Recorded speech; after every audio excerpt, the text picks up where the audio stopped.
하나님 말씀 여호수아 24장 8절 말씀을 보겠습니다. 구약성경 357쪽입니다. 내가 또 너희를 인도하여 요단 저편에 거하는 아모리 사람의 땅으로 들어가게 하며 그들이 너희와 싸우기로 내가 그들을 너희 손에 붙이며 너희가 그 땅을 점령하였고 나는 그들을 너희 앞에서 멸절시켰으며. 아멘. 민수기 21장을 보겠습니다.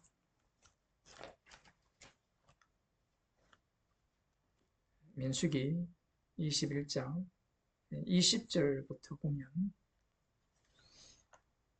20절에 보면 바못에서 모압 들에 있는 골짜기에 이르러 광야가 내려다 보이는 비스가산 꼭대기에 이르렀더라. 이스라엘이 아모리 왕 시온에게 사자를 보내어 가로되 우리로 당신의 땅을 통과하게 하소서. 우리가 밭에든지 포도원에든지 들어가지 아니하며 우물물도 공이 마시지 아니하고 우리가 당신의 지경에서 다 나가기까지 왕의 대로로만 통행하리이다. 하나 시온이 자기 지경으로 이스라엘의 통과함을 용납하지 아니하고 그 백성을 다 모아 이스라엘을 치러 광야로 나와서 야하스에 이르러 이스라엘을 침으로 이스라엘이 칼날로 그들을 쳐서 파하고 그 땅을 아론부터 야복까지 점령하여 암몬 자손에게까지 미치니 암몬 자손의 경계는 견고하더라. 이스라엘이 이같이 모든 성읍을 취하고 그 아모리인의 모든 성읍 헤스본과 그 모든 촌락에 거하였으니 헤스본은 아모리인의 왕 시온의 도성이라. 시온이 모압 전왕을 치고 그 모든 땅을 아르논까지 그 손에서 탈취하였더라. 불과 구름 기둥으로 여호와 하나님께서 인도를 하시는데 어제 지난 시간에 우리가 살펴본 그 여호수아 24장에 나오는 그 앞부분에는 여호와께서 구름과 불 기둥으로 인도를 하시는데 곧장 약속의 땅으로 인도하시는 것이 아니라 길을 가다가 돌이켜서 바닷길로 바닷가로 인도를 하셨죠. 중간에 많은 사건들을 뛰어넘고 이제 여호와 하나님께서 아모리 왕 시온에게로 인도하신 그 내용을 여호수아를 통해서 말씀하고 계신데 방금 읽은 본문을 그 민수기 21장에 나오는 내용은 뒤에 구절을 제가 읽지는 않았거든요. 앞부분만 읽어보면 아모리 왕 시온이 이스라엘 자손들의 칼날에 의해서 침을 당하였다 이렇게 말씀을 하시니까 이들의 힘이 이들의 군사력이 별것 아니었다 이렇게 생각할지 모르지만 27절부터 보면 이렇게 얘기합니다. 그러므로 시인이 얽어 가로되 너희는 헤스본으로 올지어다 시온의 성을 세워 견고히 할지어다. 헤스본에서 불이 나오며 시온의 성에서 화염이 나와서 모압의 아르를 사르며 아론은 높은 곳의 주인을 멸하였도다. 모압아 네가 화를 당하였도다. 그모스의 백성아 네가 멸망하였도다. 그가 그 아들들로 도망케 하였고 그 딸들로 아모리인의 왕 시온의 포로가 되게 하였도다. 우리가 그들을 쏘아서 헤스본을 디본까지 멸하였고 메드바에 가까운 노바까지 황폐케 하였도다 하였더라. 무슨 이야기냐 하면 이 아모리 왕 시온이죠. 헤스본 왕 시온입니다. 이들의 힘이 어느 정도 강했느냐? 암몬 자손들을 치기까지 강했다라는 거죠. 그 앞부분에 보면 24절에 약곡까지 점령하여 암몬 자손에게까지 미치니 암몬 자손의 경계는 견고하더라 이렇게 표현하고 있죠. 이 견고한 암몬 자손까지 쳐서 그 땅을 점령한 나라가 바로 이 아모리 왕 시온입니다. 그러니 이 시온의 그 위력은 엄청났다고 볼 수 있죠. 특히 우리가 방금 읽은 28절에 보면 헤스본에서 불이 나오며 시온의 성에서 화염이 나온다라고 하죠. 불과 화염이 나오니까 누가 당하겠습니까? 그 정도로 강한 군사력을 소유하여서 이 암몬까지 친 그러한 어떤 나라입니다. 이 나라 가운데로 여호와 하나님께서 이스라엘을 인도하셨는데 그들에게 길을 열어달라고 하니까 이 시온 왕이 길을 열어주지 않고 이스라엘과 대적하기 위해서 싸우기 위해서 모든 백성들을 모아서 전쟁을 했는데 이들을 여호와 하나님께서 진멸하셨다라는 내용이 오늘 보면 8절에 나옵니다. 여호수아 24장 8절 하반절에 보면 그들이 너희와 싸우기로 내가 그들을 너희 손에 붙임에 너희가 그 땅을 점령하였고 나는 그들을 너희 앞에서 멸절시켰으며 굉장히 신나는 일이죠. 이 홍해 사건 속에서는 이스라엘 백성들이 관람을 했습니다. 오로지 여호와 하나님께서 가만히 있으라라고 명하셨고 여호와 하나님께서 바다 가운데로 이 바로의 군대를 이끌어서 그들을 몰살시키는 그러한 장면을 건너온 홍해를 건너온 이 건너편에서 그들이 관람을 했습니다. 하지만 이 아모리인의 왕 시온 이들을 칠 때는 이들이 직접 이 전쟁에 참여했어요. 상대의 힘은 굉장히 강했습니다. 이 과정을 말씀하시는 이유가 무엇이냐? 이스라엘의 군사력이 그만큼 뛰어나다라는 말입니까? 아니면 여호와 하나님께서 약속하신 대로 그 약속을 반드시 지키신다라는 의미입니까? 이건 굉장히 중요합니다. 지금 이런 본문들을 보면 이스라엘이 아무리 강한 대적이라도 여호와께서 함께 하시기 때문에 그들을 쳐서 멸할 수 있는 그러한 힘을 소유했다 이렇게 생각할 수 있죠. 하지만 우리가 여호수아를 계속해서 살펴보고 있지만 이스라엘이 이 가나안 땅을 점령을 할 때 그들의 군사력으로 점령한 것은 아닙니다. 힘이 아니에요. 칼과 창으로서 약속의 땅을 점령한 것이 아니라는 겁니다. 이것이 왜 중요하냐 하면 이것이 완전히 전복이 돼요. 에레미야 48장을 한번 보면요. 오늘 본문을 인용하시면서 여호와 하나님께서 종말에 하실 일을 말씀을 하시는데 똑같이 모압을 하나님께서 여호와 하나님께서 심판을 하시겠다라고 말씀하시면서 45절에 보면 에레미야 48장 45절입니다. 도망하는 자들이 기전하여 헤스본 그늘날에 서니 이는 불이 헤스본에서 발하며 화염이 시온의 속에서 나와 모압의 살적과 헌화하는 자들의 정수리를 사람이로다. 지금 이 민수기에서는 이 시온이나 이 헤스본에서 나온 불이 모압을 완전히 진멸하지는 않았습니다. 여전히 모압이 남아있죠. 그러나 종말에는 이 불이 나오는데 헤스본과 시온에서 나온 그 불과 같이 이 암몬 자손들을 사르겠다라고 말씀합니다. 그러면서 46절에 보면 모압이여 네게 화 있도다. 그 모습 백성이 멸망하였도다. 네 아들들은 사로잡혀갔고 네 딸들은 포로가 되었도다. 그러나 내가 말이래 모압의 포로로 돌아오게 하리라.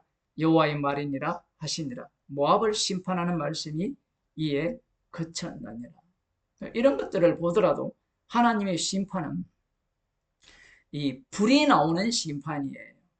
불이 나온다라는 것은 어떤 의미를 갖느냐 하면 방금 민수기 21장에서 보았듯이 그리고 에레미야 48장에서도 보았듯이 강한 군사력입니다. 이스라엘도 이 북이스라엘이나 남유다가 아수르나 바벨론에 의해서 심판을 당할 때 불살라지잖아요. 그러니까 불이 나온다라는 것은 그만큼 강한 힘을 소유했다라는 겁니다. 이 스가랴 12장을 보겠습니다. 성경 전체의 흐름을 봐야 돼요.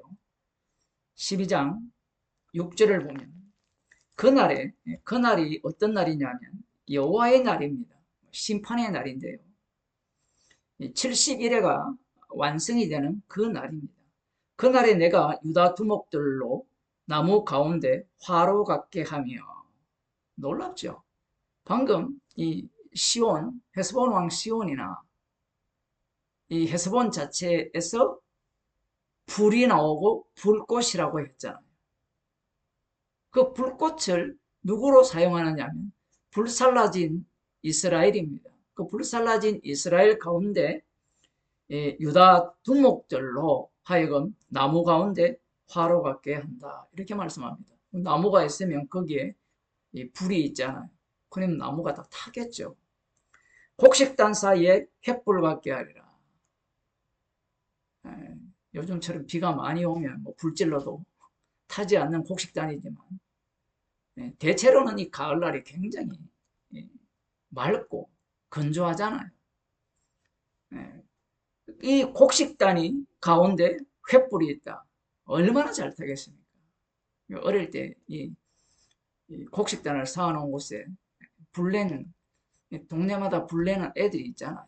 너무나 잘 타죠. 그 이스라엘, 유다의 두목들로 하여금 이렇게 하겠다라는 겁니다. 그 내용이 뭐냐면 그 좌우에 에워싼 모든 국민을 살을 것이요.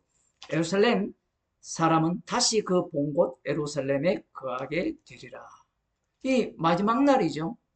그 하나님 나라가 이 땅에 예루살렘에 이루어지는 그때 이 유다의 두목들, 이스라엘이 어떠할 거냐라고 할 때는 주변 나라에 대해서 불이 되고 불꽃이 되어서 그들을 불사른다라는 겁니다. 그래서 세례 요한이나 예수님이 회개하라 천국이 가까이 왔다라고 외쳤을 때 사람들은, 제자들도 마찬가지고 그 당시의 민중들, 바리새인과 서기관들은 그런 하나님 나라에 대해서 별로 기대를 하지 않아요. 자신들이 이미 권력을 가졌고 많은 부를 축적했기 때문에 하나님 나라가 오든 안 오든 그건 중요하지 않습니다. 예수님께서 하나님 나라를 선포하셨을 때 제자들이나 아니면 그 나머지 대다수의 민중들이 고대하는 하나님 나라가 어떤 나라냐면 이런 나라입니다. 바리새인과 서기관, 사두개인도 마찬가지죠. 진짜 메시아가 오신다면 그 메시아가 왕으로서 세워지게 되고 그 왕을 따르는 모든 무리들은 이 스가랴 12장 6절에 나오는 말씀처럼 이 주변 국민들을 다 불사르는, 그러니까 문자적으로 불사르는 것도 있겠지만 그만큼 그 뒤에 보면 이들이 이 가장 약한 자가 다윗과 같다라고 표현을 하거든요. 골리앗을 죽인 다윗처럼 엄청난 이 힘이라고 해야 될까요?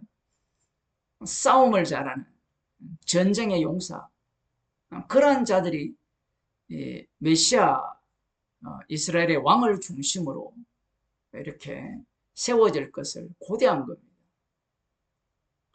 제자들이 그 모습을 보여주죠. 제자들은 예수님을 열심히 따르잖아요. 그래서 이 제자들은 예수님이 이루실 하나님 나라를 어떻게 소망했느냐. 이 방금 우리가 읽은 민수기 21장, 그리고 요수아, 에레미야, 스가랴, 이 내용을 관통을 하면서 예수님을 기대한 겁니다. 그러면 예수님은 메시아로 왔으니까 당시의 짐승은 로마 제국이죠. 그리고 본디오 빌라도, 그리고 분봉한 헤롯, 이런 자들을 예수님이 불살라야 되잖아요. 그들을 다 죽이시고 그야말로 예전에 다윗이 왕으로 세워져서 남북이 통일되는, 에스겔이 예언한 이 요단 이 동편은 탐욕을 부린 자들이 원했던 약속의 땅이기 때문에 이 요단 서편, 에스겔이 환상을 보고 이 기업을 다 그려진 그 약속대로 제대로 된 하나님 나라가 이 땅에 이루어질 것이라고 고대를 했다라는 겁니다. 그런데 예수님이 세상에 불을 던지러 왔다고 하셨거든요. 그 불심판하러 오셨어요. 그런데 불심판하는 모습이 저는 자를 걷게 하고 가난한 자에게 복음을 전하는 모습이었다라는 겁니다. 그리고 예수님이 이렇게 말씀하셨어요. 불심판하러 오신 분이 받을 세례가 있다고 하시면서 본인이 불세례를 받아버립니다. 물리적인 군사적인 그러한 어떤 이 승리가 아니라 힘으로 무력으로 심판하는 칼과 창으로 심판하는 그러한 하나님 나라가 아니라 십자가로 싸우는 십자가로 승리하는 하나님 나라를 예수님이 보여주신 거예요. 그래서 제자들이 가룟 유다는 예수님을 팔아먹고 예수님을 베드로 같은 경우에는 모른다라고 하죠. 그런 모습들이 왜 보이느냐? 그들 머릿속에는 우리가 지금 성경을 두껍게 보고 있지만 창세기부터 이 말라기까지 하나님께서 약속하신 바 그리고 선지자들을 통하여서 예언한 바가 어떻게 진행될 것이라는 것을 머릿속에 담아놓고 있기 때문에 그렇습니다. 문제가 뭐냐면 인간이라는 자체가 선악과를 먹었기 때문에 자기가 하나님이잖아요. 그러니까 하나님인 자들의 특징이 뭐냐면 말씀대로 읽고 말씀대로 묵상하고 말씀대로 해석하면 그것이 하나님의 뜻이라고 생각해요. 이것이 오판이죠. 왜냐하면 이게 간단하게 이야기하면 이런 거예요. 여러분들이 어떤 사람이 여러분에게 어떤 A라는 말을 했을 때 그 말한 사람의 의도를 정확하게 파악합니까? 대충 파악하죠. 약간이라도 나는 완벽하게 이해했다고 생각해서 말을 하면 상대가 뭐랍니까? 내 뜻은 그게 아니라 이야기하거든요. 그게 왜 그러냐면 우리는 언어를 통해서 소통한다고 말을 하지만 각자가 신이기 때문에 그냥 대충 약속을 잡고 대충 동의할 뿐이에요. 왜냐하면 그 말 한마디 한마디 한마디를 따져 들어가게 되면요. 맞는 게 하나도 없습니다. 나중에 들어가요. 근데 인간들은 착각하거든요. 그냥 맞다라고 생각해요. 자기가 신이기 때문에 인간은 자기가 해석할 능력이 있다라고 생각하는 거예요. 그들 중에 이 대표적인 자들이 바로 하나님의 선택을 받은 예수님의 선택을 받은 12 제자였다라는 겁니다. 그들이 뭐 고기 잡은 어부기 때문에 성경을 뭐 알겠냐라고 할지 모르지만 기본이 성경입니다. 기본이 율법과 선지자예요. 바리새인들은 더 깊이 들어갔고 서기관도 더 깊이 들어갔지만 이 제자들도 성경을 모르는 게 아니에요. 그들이 모두가 다 하나님 나라를 소망하고 70일의 완성을 기다렸던 겁니다. 문제는 무엇이냐면 다윗이 이 예루살렘에 시온 산성을 세우고 그곳에서 물리적 군사적 나라를 세웠다는 사실이에요. 그러니 스가랴 12장 이 8절에 6절에 나오는 이 주변 나라들을 불로 살 것이라고 말씀을 하셨기 때문에 본인이 불살라지고 본인이 죽을 것이라고는 상상도 못하는 거예요. 예수님께서 십자가에서 다 이루었다라고 아무리 말씀을 하셔도 오늘날 교회는 본인이 불살라져야 되고 본인이 죽어야 되는 그러한 복음을 이야기하지 않아요. 타인이 죽어야 되고 타인이 불살라져야 된다고 생각을 하거든요. 거기에 얼마나 많은 사람들이 동조를 하고 있습니까? 그들이 성경을 읽고 생각하는 하나님 나라는 사실은 요수아에 나오는 민수기에 나오는 그러한 이 군사력이 강한 힘이 강한 하나님 나라라는 겁니다. 그것을 두고 성경에서는 짐승의 나라라고 하는 거예요. 그래서 종말에 이 제자들이 생각하는 그 하나님 나라가 사실 짐승의 나라였다라는 겁니다. 로마 제국이 짐승의 나라가 맞아요. 그 로마 제국의 지배를 받고 있는 이 유대인들이 하나님 나라를 소망하면서 그 하나님 나라의 이 이상향을 짐승의 나라와 일치시킨 겁니다. 기도하겠습니다. 하나님 아버지, 불로서 심판하는 하나님의 백성들이라고 말씀을 하셨습니다. 참 이스라엘이신 예수님은 자신이 먼저 십자가에 달려 심판을 받으시고 지옥에 내려가셔서 십자가로 승리를 하셨습니다. 저희들을 긍휼히 여기사 선악과를 먹은 자들이 생각하는 힘의 하나님 나라가 아니라 십자가의 피로 완성하신, 십자가의 피로 통치한 아들의 나라를 늘 기억하게 하시고 그 나라에서 주변 사람들을 불사르는 주님의 증인으로 살아가게 해 주옵소서. 예수님 이름으로 기도드립니다.